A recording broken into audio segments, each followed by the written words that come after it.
राम मंदिर की प्रतिष्ठा यहाँ पर हो चुकी है। दर्शन कर पा रहे हैं राम दरबार जी का। बहुत ही प्यारा सजा है भगवान का दरबार। यहाँ पर सर्रई के प्रांगण में भगवान श्री रामचंद्र जी की प्राण प्रतिष्ठा यहाँ पर की गई है।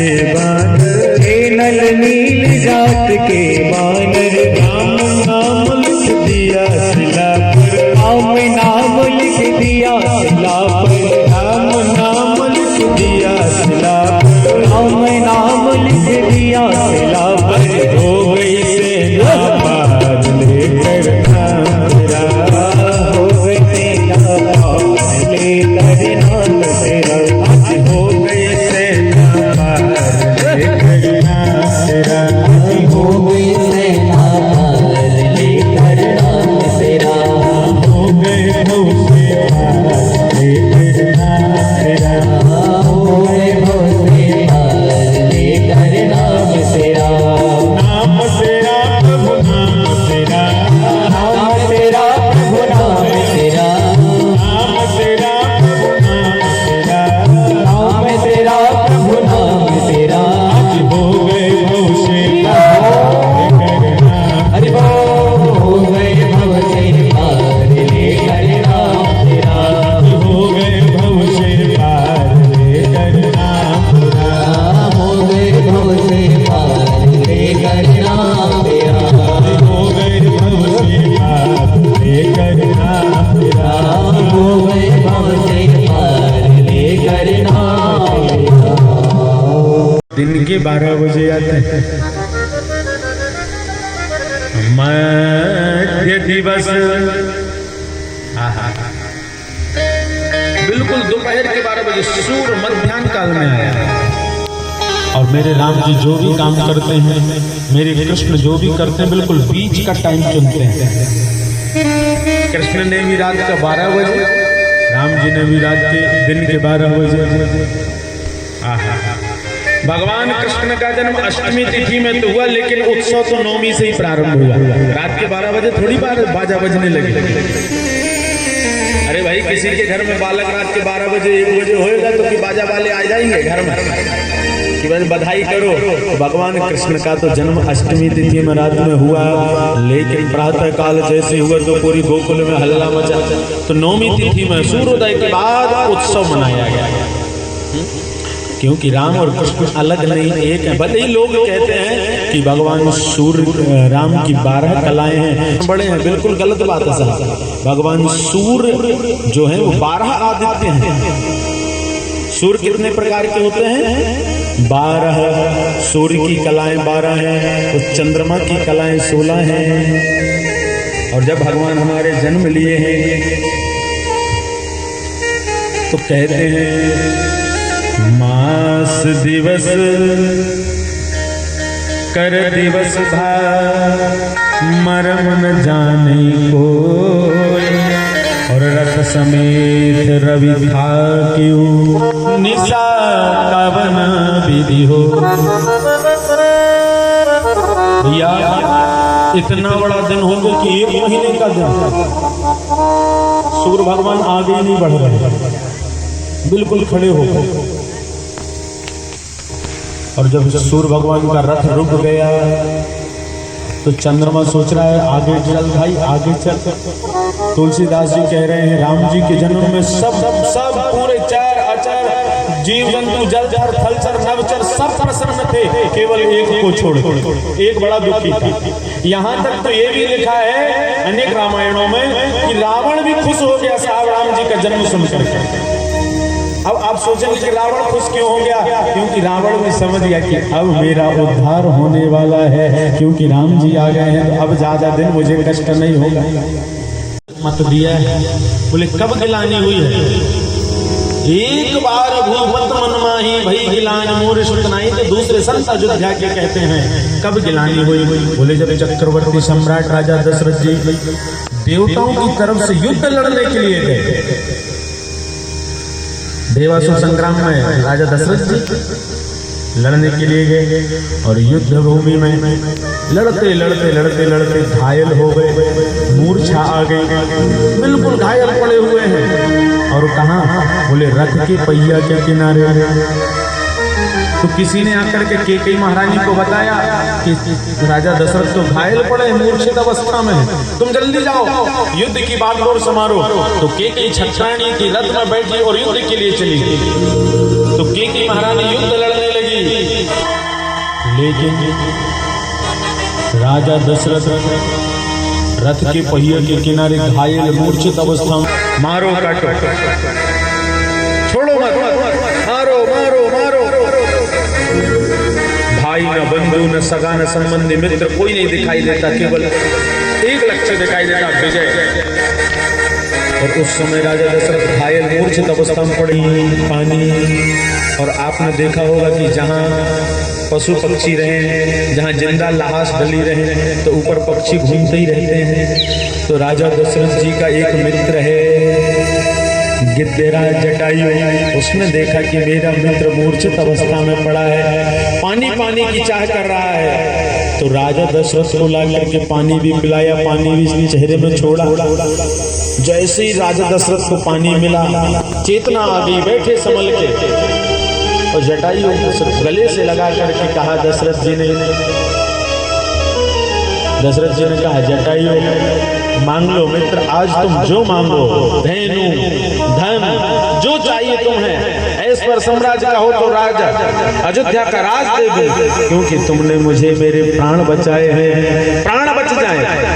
गरुड़ पुराण में ये बात लिखा है कि व्यक्ति को अपने शरीर को बचाने के लिए अनेक कृत्य करना चाहिए, क्योंकि कोढ़ी भी कभी मरना नहीं चाहता, कोढ़ी आदमी भी मरना नहीं चाहता। इसलिए पहले शरीर माध्यम खलु धर्म साधनम, शरीर की रक्षा है तो अनेक धर्म होते रहेंगे। इसलिए पहला रक्षा शरीर की रक्षा है तो धर्म की रक्षा है। तो दशरथ जी कह रहे तूने मेरे जान बचाई है, जीवन दान किया, इसलिए हे जटायु। जटायु ने कहा, मुझे ना तो तुम्हारा धन चाहिए, ना राज चाहिए, कुछ नहीं चाहिए, तुम अपने पास रखो। यदि तुम मुझे देना चाहते हो तो तुम मुझे तुम्हारा बड़ा बेटा दे दो, और मुझे कुछ नहीं चाहिए। क्या चाहिए मुझे?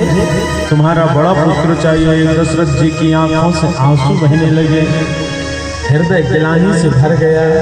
यदि आज मेरी संतान होती तो मैं जटायु को दे देता। यही गिलानी हुई है। इसलिए तुलसीदास जी ने केवल वहां पर लिखा है, अरे भाई जिसके घर में संतान नहीं होती, दिन में 5 बार सोचता मेरे घर में बेटा नहीं। शादी विवाह के 2-5 साल हो जाए तो आदमी धरती उठाने को रहते हैं सिर में रखने के लिए, दिन भर यही चर्चा होती, उसको बेटा नहीं, मेरे घर बेटा नहीं, संतान नहीं। दशरथ जी को बार बार गिलानी नहीं हुई, बोले एक बार हुई बस, यार मेरे घर बेटा नहीं है, मेरे घर संतान नहीं है, एक बार। इसलिए तुलसीदास जी ने लिखा एक बार तो आज जटायु को दे देता। और कथा स्थल पर बैठे वक्त दशरथ जी ने मन में सोच लिया कि यदि बेटा होता तो दे देता। तो जटायु ने कह दिया, अब है नहीं तो नहीं दे रहे हो, लेकिन एक वचन तो दे सकते हो, जब बेटा हो जाए तो दे देना, जब बेटा हो जाए तो दे देना। दशरथ जी ने भी हाँ कर दिया, यदि हो गया तो बड़ा बेटा तुझे ही दिया, कह तो दिया। लेकिन आने के बाद जब वो यज्ञ भगवान की कृपा से यज्ञ भगवान ने खीर दिया, और खीर एक भाग कौशल्या को,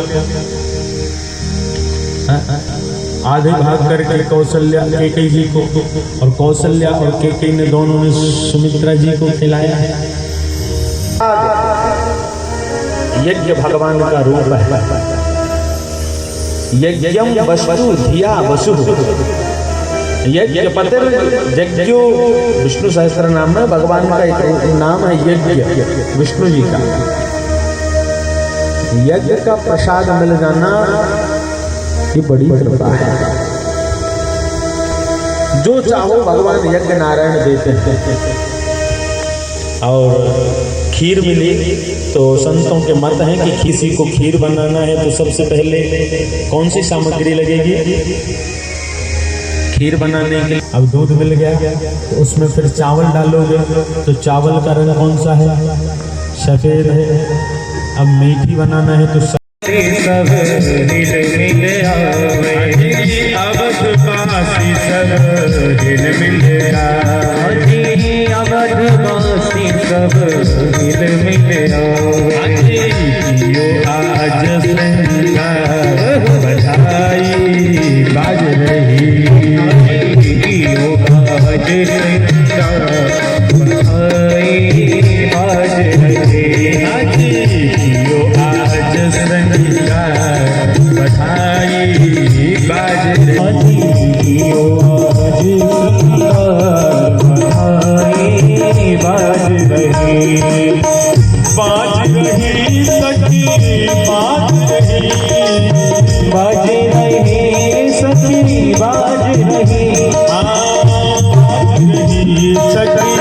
बाज रही बाज रही सखी बाज रही राजा दशरथ जी बधाई बाज रही राजा दशरथ जी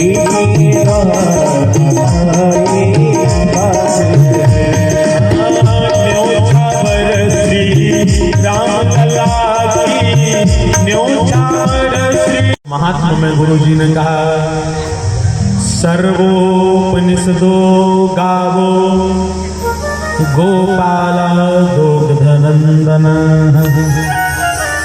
बोले बेटा सभी उपनिषद शास्त्र ये सब गौ माता है। सर्वोपनिषदो गावो दुग्धा गोपाल नंदना। सभी शास्त्र उपनिषद सब गौ माता है। गोपाल दुहने वाला है और वह कृष्ण दुहने वाला है और दूध पीने वाला बछड़ा अर्जुन है।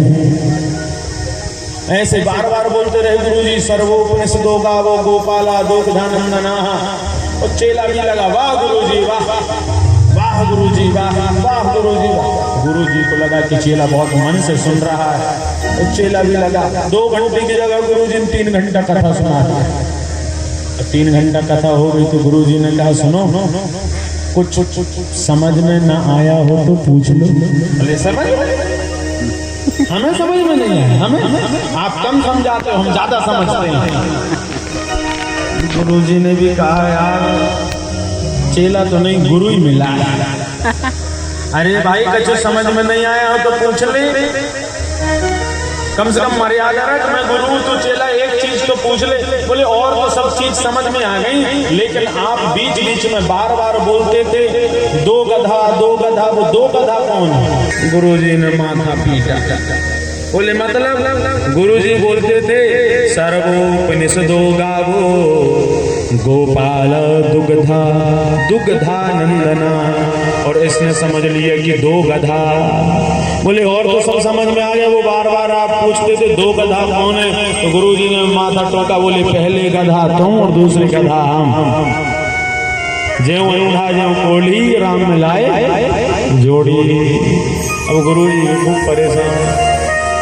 केवल पढ़ लेना कल्याणकारक नहीं है। केवल सुन लेना कल्याण का माध्यम नहीं है।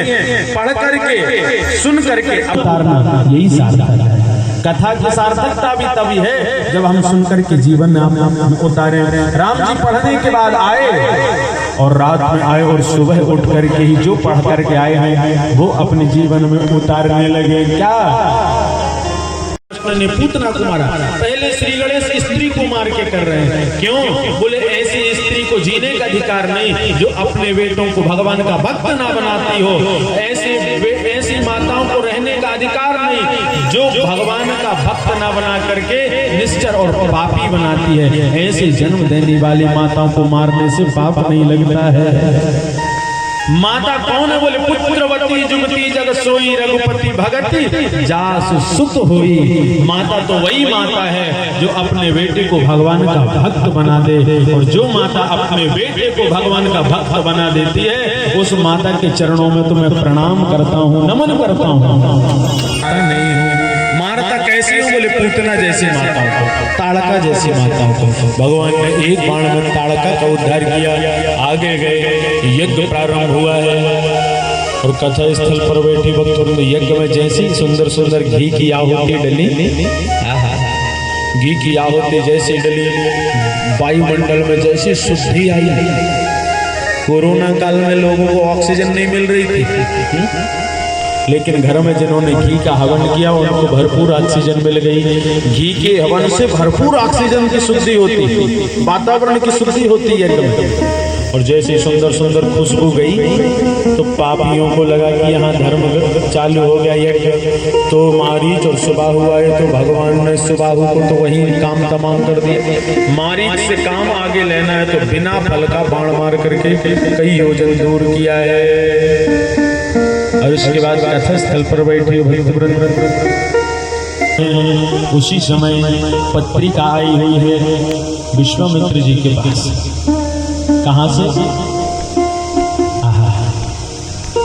रामचरितमानस में 3 नगरी विशेष रूप से, एक है जनकपुरी, एक है लंकापुरी और एक है अवधपुरी। 3 पुरियां, लंकापुरी, जनकपुरी और अवधपुरी। अवधपुरी ऐसी है जहाँ सब संत हैं और एक असंत है।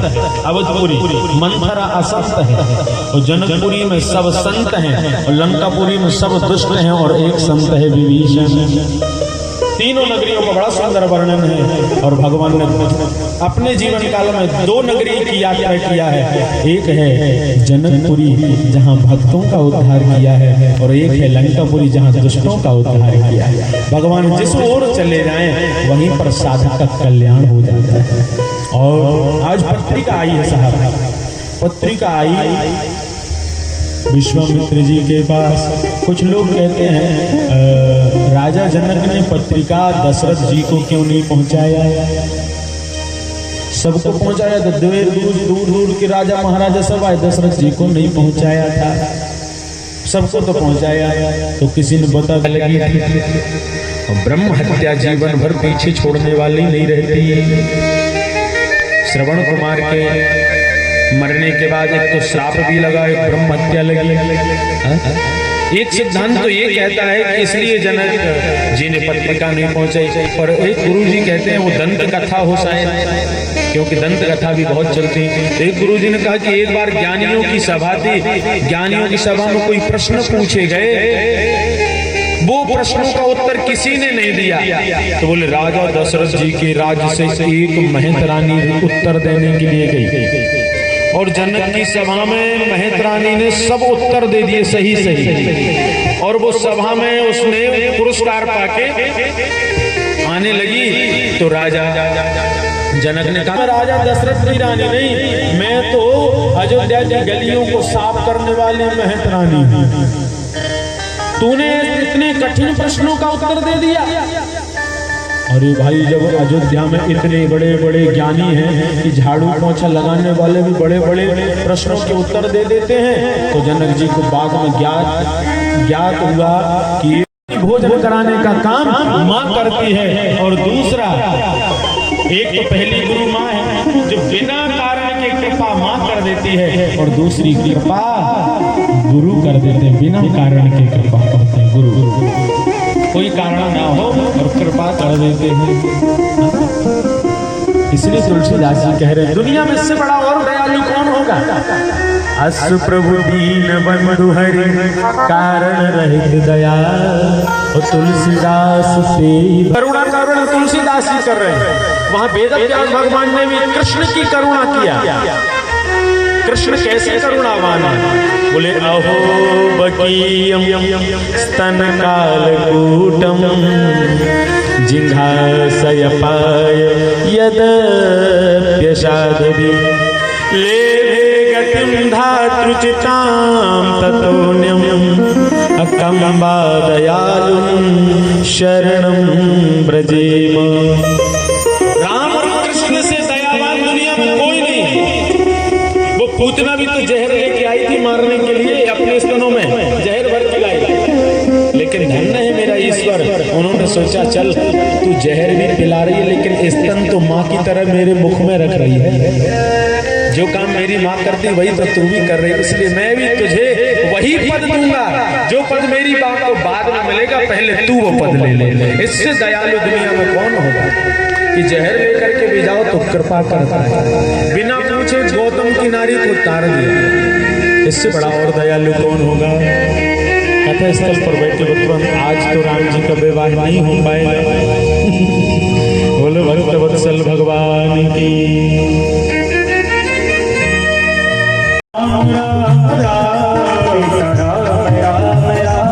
सीता राम राम राम हरे राम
तुझसे क्या मैं यही सोचूं भगवन, जिंदगी जब तेरे नाम कर दी अर्पण। मांग तुमसे क्या मैं यही सोचूं भगवन, जिंदगी जब तेरे नाम कर दी अर्पण। मांग तुझसे क्या मैं यही सोचूं भगवन, जिंदगी जब तेरे नाम कर दी अर्पण। मांग तुमसे क्या मैं यही सोचूं भगवन, जिंदगी जब तेरे नाम कर दी अर्पण। सब कुछ तेरा कुछ नहीं मेरा, सब कुछ तेरा कुछ नहीं मेरा, चिंता है तुझे प्रभु संसार की। मन में बसा कर तेरी मूर्ति, उतारो मेरा भव तेरी आरती। मन में बसा कर तेरी मूर्ति, उतारो मेरा भव तेरी आरती।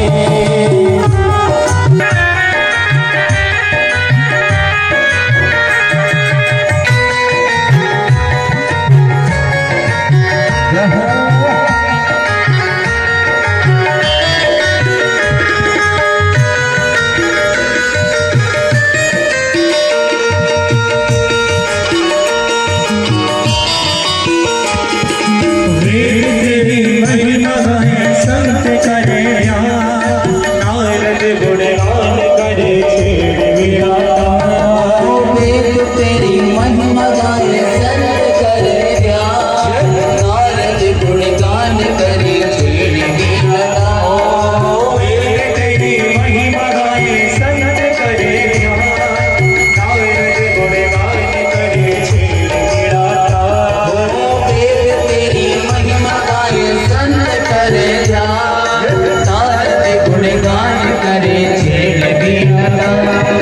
भगत तेरे द्वार करते हैं पुकार, भक्त तेरे द्वार करते हैं पुकार, भगत तेरे द्वार करते हैं पुकार। भक्त तेरे द्वार करते हैं पुकार। दास जुगल गाए प्रभु तेरी आरती, मैं बसा कर तेरी मूर्ति, उतारू मेरा तेरी आरती। मन में बसा कर तेरी मूर्ति, उतारो मेरा भव तेरी आरती। तेरी आरती हाँ तेरी आरती, तेरी आरती हाँ तेरी आरती, तेरी आरती हाँ तेरी आरती। शास्त्राणि धर्माणि प्रथमान्यासन्ना देहनाकं महिमानः सचन्तजत्रपूर्वे साध्याः सन्ति देवाः। ॐ जातवेदसे सन्वामसोममराते यतो नितः पिबेदाः सन्नपर सदति दुर्गाणि विश्वानावे वसुन्दुं दुरिताग्निः पापकानः सरस्वती वाजे बिर्वाजिने बते यज्ञं वस्तु धिया वसुः सत्त्वमिव पुनन्तो यत्र ते रामन् शापाचमग्रता अत्रासखाय सख्यानि जानते भद्रेशा लक्ष्मीर्निहितादिवाचे। ॐ एता देवो भद्रै यथा पूर्वे संज्ञानाम् मुपासते राजाधिपेतां ममां देवा भागं देवायतो भवः शम्भुर्देवं ममत्मा यजन्ते देवो भवः। ॐ एकदन्ताय विद्महे वक्रतुण्डाय धीमहि तन्नो दन्ते प्रचोदयात्। कात्यायन्यै च विद्महे कन्याकुमारे च धीमहि तन्नो दुर्गे प्रचोदयाय विद्महे पवनपुत्राय धीमहि तन्नो हनुमत प्रचोदयात्। तत्पुरुषाय विद्महे महादेवाय धीमहि तन्नो रुद्रः प्रचोदयात्। दासभात्मजायै च विद्महे सीतावल्लभायै च धीमहि तन्नो रामः प्रचोदयात्। सेवन्ति कामकुलजं पटपाटलाब्जे पुण्यागजा विरलभे ललसा साल पुष्पे बिल्व प्रवाह तुलसी दलमंजरी भी जगदीश्वर में प्रसीद नाना सुगंधि पुष्पाणि यथा काल भवानि च पुष्पांजलिर्मया दत्ता।